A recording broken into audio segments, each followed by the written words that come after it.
Feminism is basically the view that a woman needs to be able to do everything that a man does, and that a woman is only valuable if she seeks a masculine vocation, something that has classically been called masculine. And there is a corresponding devaluing of the home and of a woman who would choose to stay at home with her children. So in feminism, there is a great push to put women into the workforce, and then, you know, who raises the kids, it's unknown. One feminist biblical scholar actually said that staying at home, a mother staying at home, is not an adult-sized participation or contribution to society.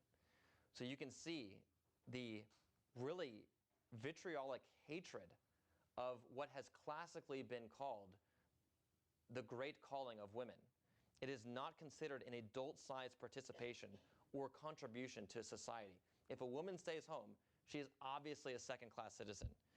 That's what she's saying. That's what feminism actually teaches.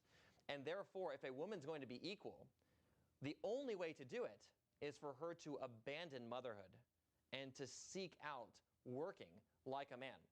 And so one of the things that this ends up meaning is that feminism as an ideology and feminists end up worshiping masculinity. They are not made masculine because they're women, but yet they have to act masculine. They have to seek out all kinds of masculine vocations. They worship masculinity.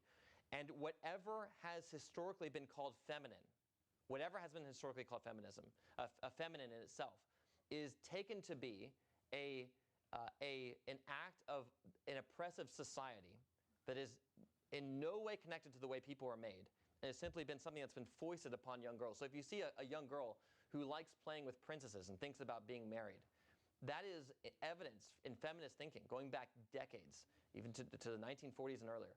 Going back decades, that would be considered part of an oppressive patriarchal society.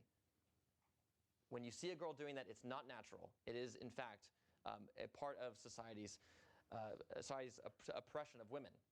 Now, at the same time, feminism not only worships masculinity, it also abhors masculinity. Because the problem that women who are feminists end up facing is the fact that women are not men, and men are naturally very masculine. And so women will never be able to be as masculine as men. And this is the reason why women then who are feminists end up hating men who display masculine characteristics. This is the reason why we get toxic masculinity today. If a man does things that are inherently masculine, that in and of itself is condemnable. In feminism, a woman has to act like a man, and a man has to act like a woman. A man has to be effeminate in order for the sexes to become equal. Because the only way to get real equality is for the men to downplay their masculinity and for the women to become more masculine. And if you can do that, then eventually you're going to get to a point where there's equality. Now, it's equality that's contrary to nature. It's not an equality that God has himself made, because God has in fact made men and women different. So the result is that women are encouraged to be like men, and men are encouraged to be like women. Now, what is the natural and predictable result of all this? It would be homosexuality. Homosexuality is the natural conclusion of feminism. If a woman is meant to act like a man, and her whole existence is about doing all the things that men do, is it then strange to wonder that some women desire the company of other women just like men? Men desire the company of women. If a woman's trying to be like a man, then a woman will eventually desire the company of women too.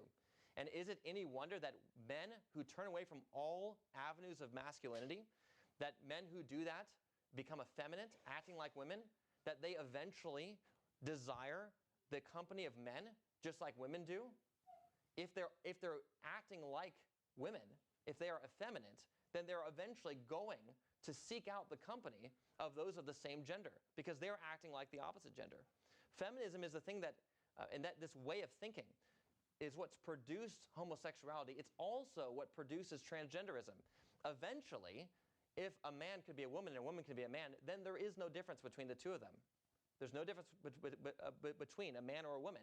Therefore, why would you not be able to change between one or the other? But against this, the scriptures clearly teach there are, in fact, differences between men and women.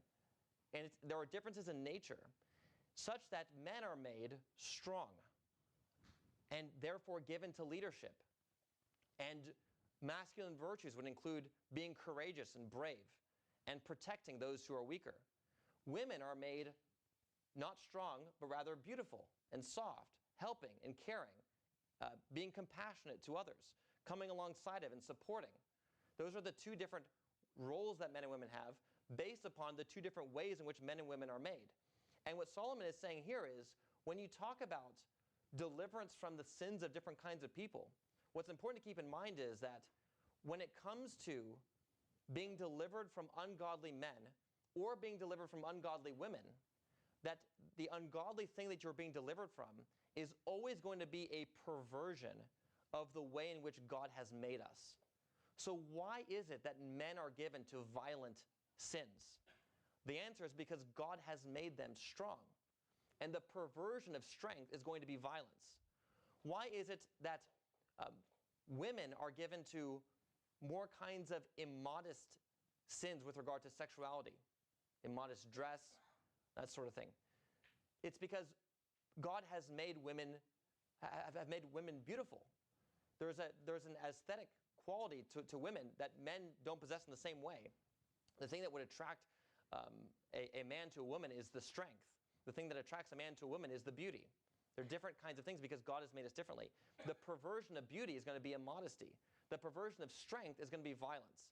And so as Solomon lays the foundation here for the different kinds of sins, the different kinds of people that you can be delivered from, it's going to be the violent man and the immodest woman. Those are the two kinds of things because those are the perversions of the way in which God has in fact made us.